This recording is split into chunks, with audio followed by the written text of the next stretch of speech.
Amanda DuPont has received overwhelming support from South Africans after a controversial X account shared a collage mocking her alleged dating history.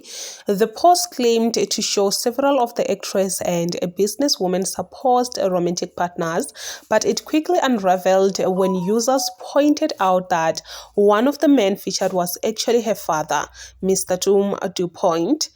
The mistake sparked a widespread backlash, with many accusing the account of deliberately spreading false and misleading information to damage Amanda's reputation. Social media users rushed to defend the star, noting that several of the alleged relationships in the collage have never been confirmed and criticizing the growing trend of online trolling and misinformation.